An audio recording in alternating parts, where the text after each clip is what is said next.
Welcome to the KEP Knowledge English Podcast. I'm your host, James Rivers, and I'm thrilled to have you join us on this journey of learning and discovery. And I'm Sophia Wells. Whether you're looking to improve your English skills or dive into insightful discussions on a range of topics, you're in the right place. Here on KEP, we explore everything from language learning tips to thought-provoking conversations that will challenge your perspective and expand your knowledge. Each episode will bring you fresh insights, practical advice, and a little bit of fun along the way. So grab your headphones and let's get started. This is KEP Knowledge English Podcast. Let's dive in.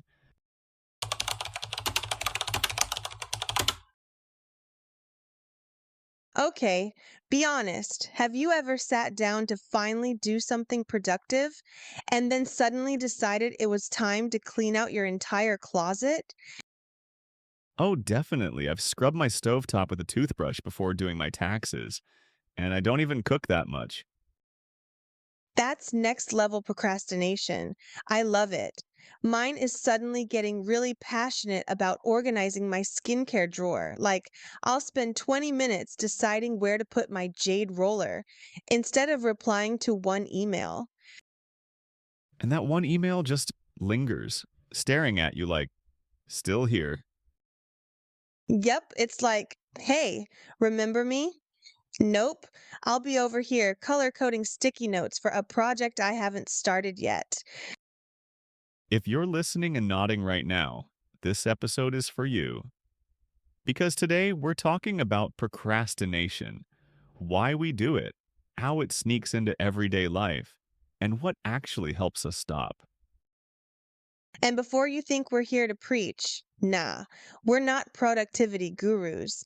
We've both lost entire afternoons to scrolling through memes and watching baking fails.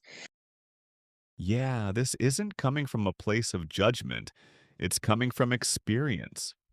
Real life, real frustrating, sometimes real funny experience. Also, there's something comforting in knowing it's not just you, right? Like I used to think I was just lazy or had no discipline, but turns out even people who seem super on top of things struggle with this. Absolutely.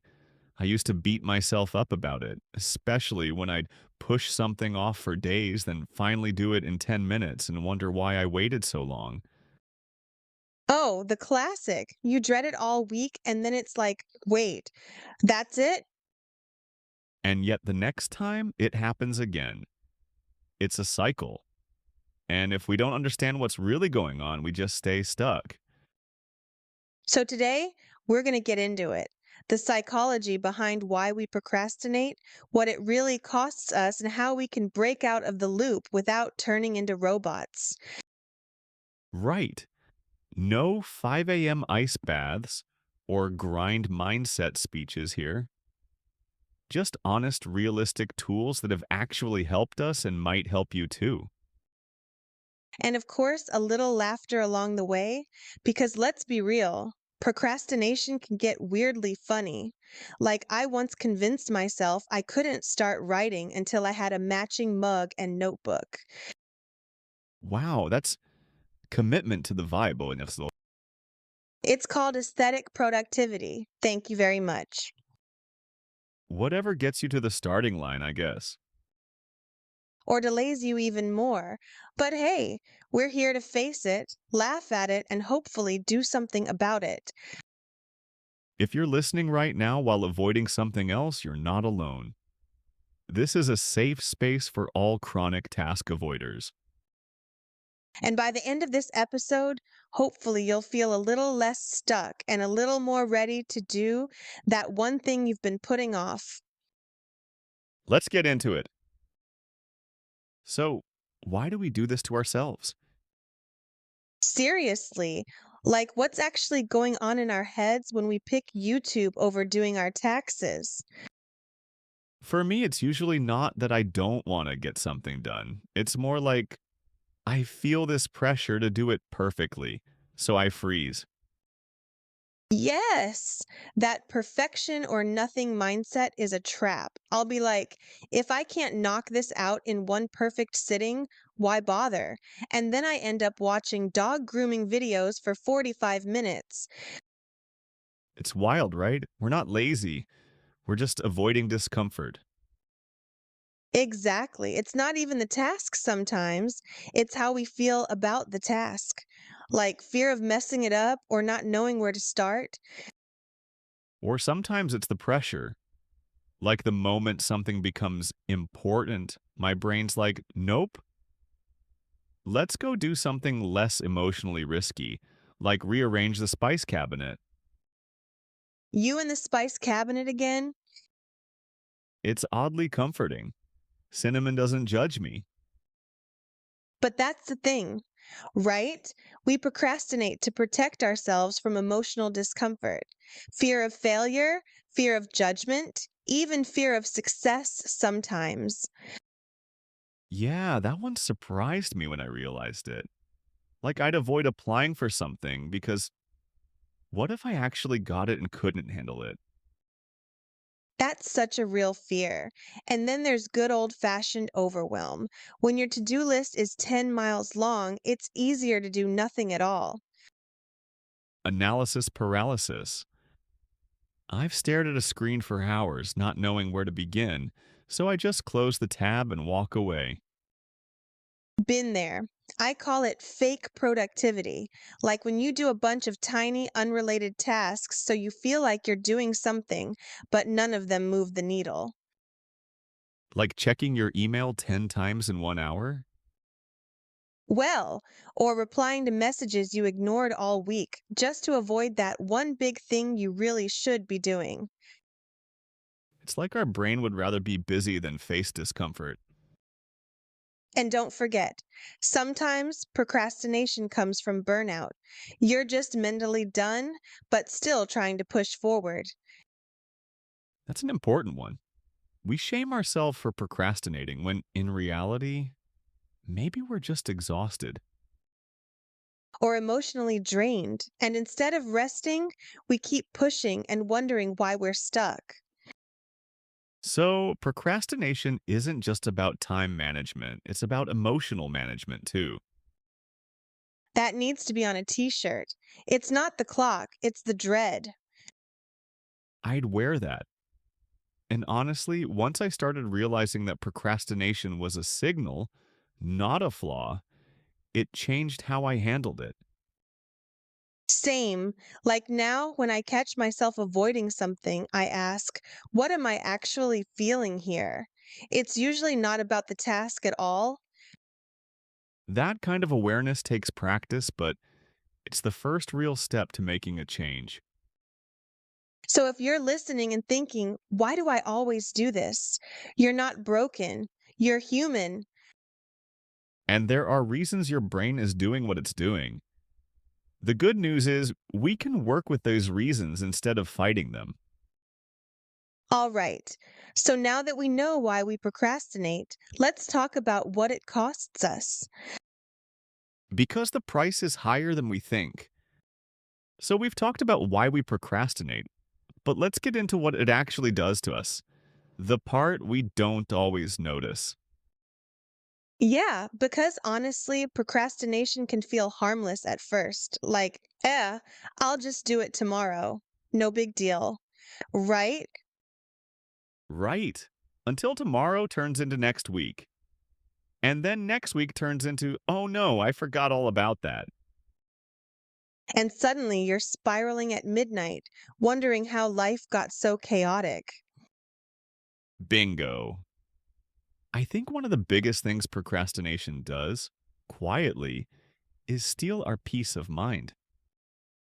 It's sneaky. You don't always feel it right away, but that unfinished task, it just sits there in the back of your mind, like a tab that never closes.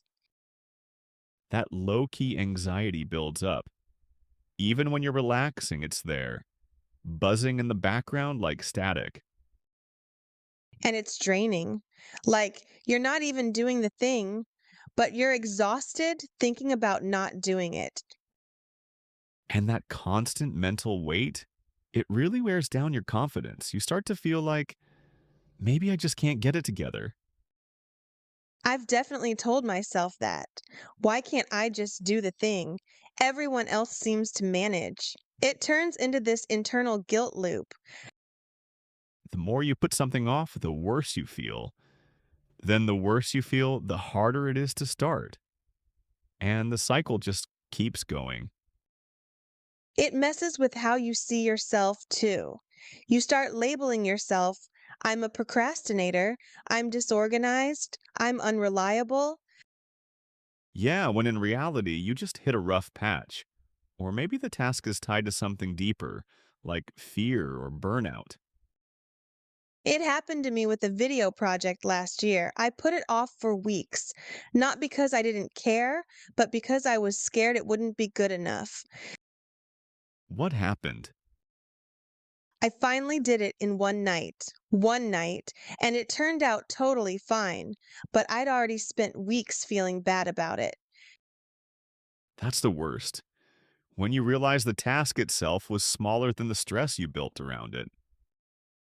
Yeah, and sometimes it's not even about work, it's personal stuff too, like putting off important conversations or skipping doctor's appointments. I've done that. Avoided getting something checked out because it felt inconvenient, and then it got worse. Or friendships. You keep meaning to text someone back, but then it feels awkward because so much time passed, and the silence stretches even more. Yeah, procrastination doesn't just delay things, it creates distance. From goals, from people, and even from yourself. Which isn't true, but it feels true when you're stuck in it. So here's the thing, procrastination costs more than we think. Not just missed deadlines, but missed peace, missed confidence, missed connection. But the good news is, once we see it clearly, we can actually start doing something about it. Totally. Awareness is the first step, and after this break, we'll talk about what doesn't work so we can stop wasting time pretending it does. Yep, time to stop blaming ourselves and start figuring out better strategies. All right, so let's talk about the stuff we do to try and stop procrastinating. That totally doesn't work.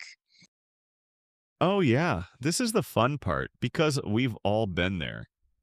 I used to think making a super detailed to do list would fix everything. You too? I'd spend an hour making a beautifully organized list and then do nothing on it. But hey, the list looked amazing. I had checkboxes, categories, color codes. It was a whole event, but the task? Still untouched. It gives you this weird sense of accomplishment, like, I'm planning to be productive, which feels kind of like actually being productive, but it's not. Right. Planning isn't the problem. But when planning becomes the only thing you do, you're just decorating your avoidance. For sure. And what about those productivity apps? I've downloaded like 10, used maybe 2 for a week. Oh, I'm the same. I'll get super excited about a new app, spend time setting up all the tags, reminders, categories, and then never open it again. You know another one? Waiting for the perfect moment. Like, I'll start when I have a full free day with zero distractions, perfect lighting, and a fresh coffee. That moment never comes. Life is messy. Something always gets in the way. And if we're waiting for the stars to align, we'll never begin. Yup, the illusion of the perfect setup keeps you from doing the imperfect, messy start, which is all you really need. Then there's the guilt based approach. Ever try to force yourself to start something by just feeling bad enough? Yes, I'd sit there like, ugh, why am I like this? Hoping the shame would magically motivate me. Spoiler alert, it didn't. It never does. Guilt doesn't move you forward, it just holds you in place. And don't get me started on comparing yourself to other people, especially those 5 a.m. workout, green smoothie, 3 projects before lunch type folks on Instagram.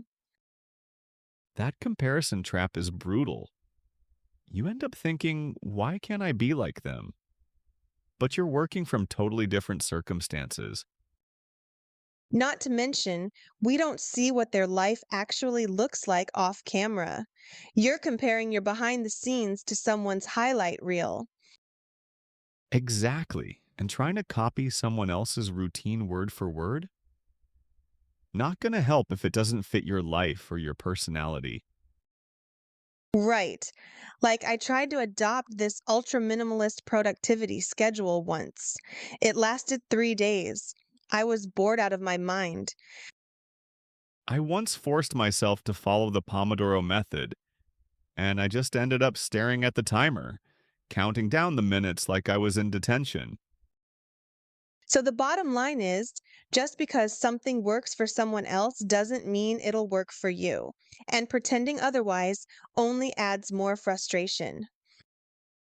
What we really need is to stop relying on surface level fixes and start understanding what's actually underneath our procrastination. That's so true. It's not about finding the perfect planner. It's about shifting your mindset, your environment, and how you relate to the task itself. And that's what we'll get into next, the strategies that actually helped us move forward, even on the days we didn't feel ready. So hang tight. We're about to break down what does work. And trust me, it's way simpler than you think. All right, enough about what doesn't work. Let's talk about what actually does help, the real stuff. Finally, because if color coded lists and guilt trips worked, I'd be a productivity queen by now. Same here. So, first thing that helped me, starting small, like embarrassingly small. Ooh, yes, I call it the bare minimum launch.